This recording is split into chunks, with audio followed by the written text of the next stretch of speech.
മെത്തനോയ്യ 48-ാം എപ്പിസോഡിലേക്ക് സ്വാഗതം. കുരിശിലൂടെയുള്ള രക്ഷ. ക്രിസ്തു തന്റെ കുരിശ് മരണത്തിലൂടെ നമ്മെ രക്ഷിച്ചു എന്നതിലൂടെ നാം എന്താണ് മനസ്സിലാക്കുന്നത്? ഒന്നാമതായി, യേശു നമ്മുടെ പകരക്കാരനായി. രണ്ടാമതായി, യേശു നമ്മുടെ മോചന ദ്രവ്യമായി. കൊരിന്ത്യർക്കുള്ള ലേഖനത്തിൽ പൗലോസ് അപ്പോസ്തലൻ യേശു എങ്ങനെയാണ് നമ്മുടെ പകരക്കാരനായി തീർന്നതെന്ന് വെളിപ്പെടുത്തുന്നുണ്ട്. അവനിൽ നാം എല്ലാവരും ദൈവത്തിന്റെ നീതിയാകേണ്ടതിന് പാവമറിയാത്തവനെ ദൈവം നമുക്ക് വേണ്ടി പാവമാക്കി. അതായത് പരമപരിശുദ്ധനായ ക്രിസ്തുനാഥൻ ലോകത്തെ എല്ലാവരുടെയും പാവം ഏറ്റെടുത്ത് പാപത്തിന്റെ കൂമ്പാരമായി തീർന്നു. അതിലൂടെ നാം പാപത്തിൽ നിന്ന് മോചിതരായി. രണ്ടാമത്, ക്രിസ്തു നമ്മുടെ ശാപമെല്ലാം ഏറ്റെടുത്ത് ശാപത്തിൽ നമ്മളെ മുക്തരാക്കി. പൗലോസ് അപ്പോസ്തലൻ പറയുകയാണ്, ക്രിസ്തു നമ്മെ പ്രതി ശപിക്കപ്പെട്ടവനായി തീർന്നുകൊണ്ട് നിയമത്തിന്റെ ശാപത്തിൽ നിന്ന് നമ്മെ വീണ്ടെടുത്തു.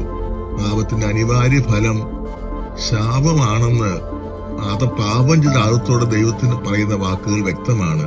തിന്നരുതെന്ന് ഞാൻ കൽപ്പിച്ച പഴം നീ തിന്നതുകൊണ്ട് നീ മൂലം മണ്ണിൽ ശപിക്കപ്പെട്ടതായിരിക്കും.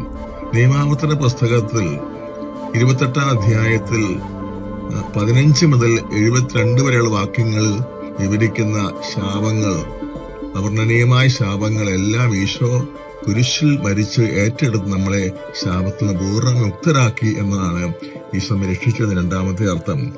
അതുപോലെ ഈശോ നമ്മുടെ മോചനദ്രവ്യമായി തീർന്നു. കുറ്റത്തിന് ആനുപാതികമായ ഒരു മോചനദ്രവ്യം ആരെങ്കിലും കൊടുത്താൽ മാത്രം കുറ്റവാളിക്ക് വിടുതൽ കിട്ടുകയുള്ളൂ. യേശു നമ്മുടെ പാപത്തിന് മോചനദ്രവ്യമായി തീർന്നു.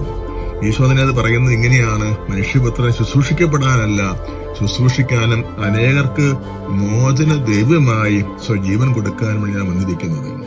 ഇപ്രകാരം ഈശോ നമ്മെ വീണ്ടെടുത്തതിന്റെ ഫലമായി പിശാചിന്റെ ആധിപത്യത്തിൽ നമ്മൾ എന്നേക്കുമായി മോചിതരായി സ്വതന്ത്രരാക്കപ്പെട്ടു. അതുപോലെ പാപത്തിന്റെ അനിവാര്യ ഫലമായ ദൈവക്രോധം നമ്മുടെ മേൽ ഉണ്ടായിരുന്നതിൽ നിന്ന് നമുക്ക് വിടുതലും മോചനവും കർത്താവ് നേടിത്തന്നു.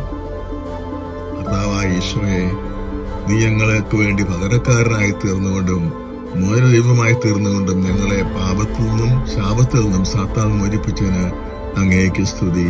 ആമേൻ.